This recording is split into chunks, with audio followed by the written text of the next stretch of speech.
Well, we crashed the Talon Pro.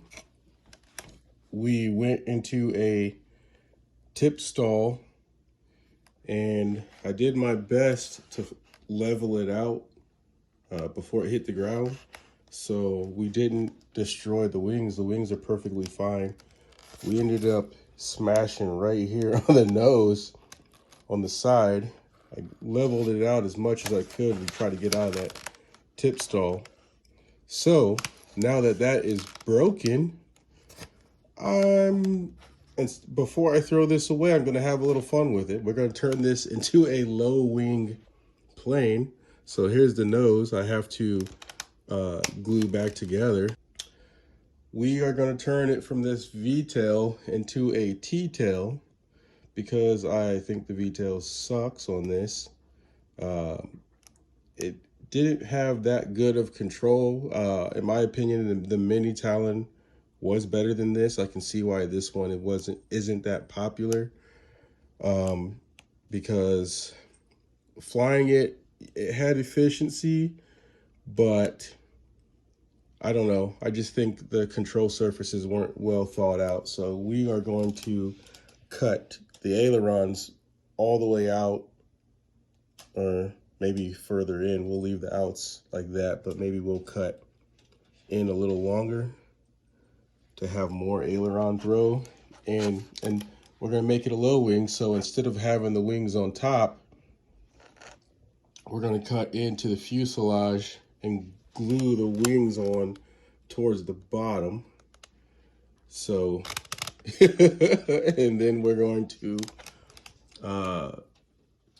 detach the V shape and level them out into a T shape. So we're gonna have some fun with this plane before it's over with. I think we're gonna go back to 3S, 6S, just, I don't know. I think 3S was, I don't know. You'll see the video. I'm gonna put the videos together. 6S did pretty well, but we'll see.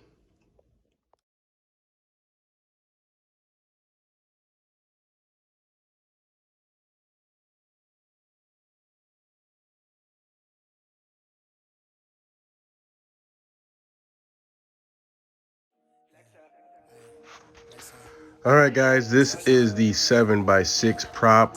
This is the second flight that leads to a crash.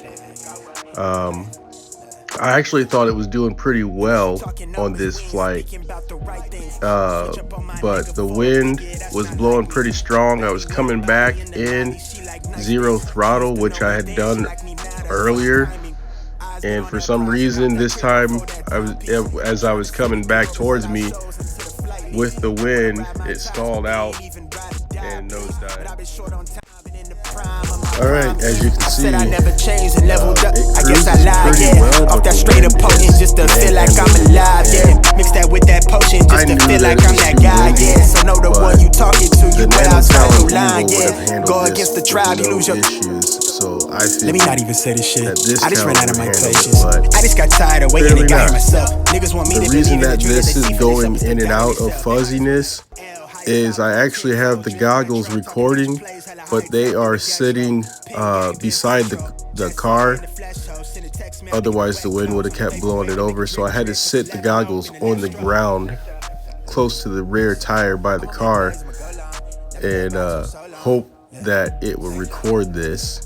I also have the actual run cam footage too, but I wanted to have the on-screen display, so this is why we're using the goggle footage. But for people that question how good is that Run Cam 2 camera as an all-in-one camera, here it is right here. This is pretty much what it looks like. I think it looks a little bit better in the goggles. You know, the DVR isn't always as good as what you are seeing live in the goggles, but I still don't think this is bad for this being the analog video that you're seeing in the goggles. To me, this isn't bad. I've seen way worse video from people on analog. So, you know, for $105 for a Run Cam 2, I don't think that you can really beat that, considering you can use it as your FPV camera and as your HD camera. But yeah, this this is flying okay. So it caught me off guard when I did the tip stall, but I did notice a couple of other flights where it tried to tip stall, but all I had to do is get on the throttle to get back out of it. And I tried that on this one as it was starting to go into that death spiral. I think what I think is maybe the battery slid back a little bit. It's possible. It's hard for me to tell because once it crashed,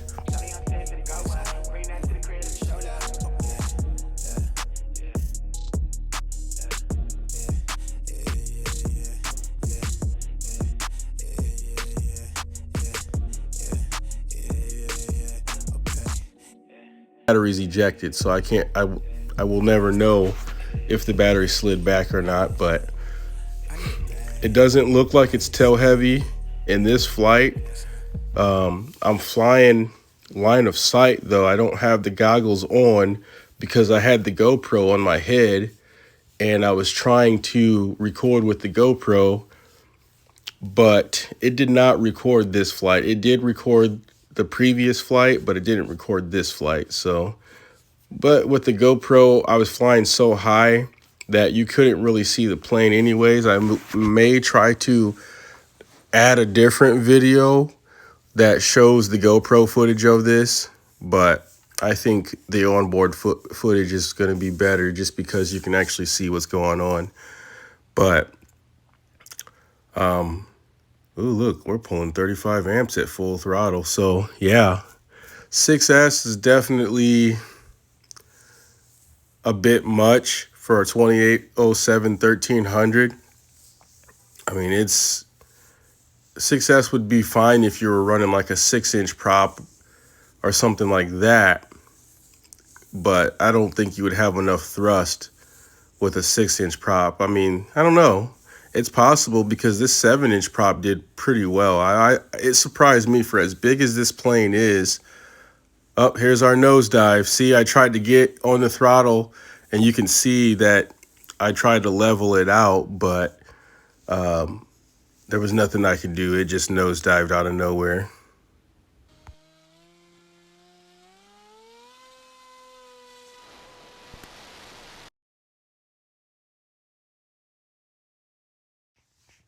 All right, guys, this is the first flight, and I probably should have called it quits after I landed it on this flight.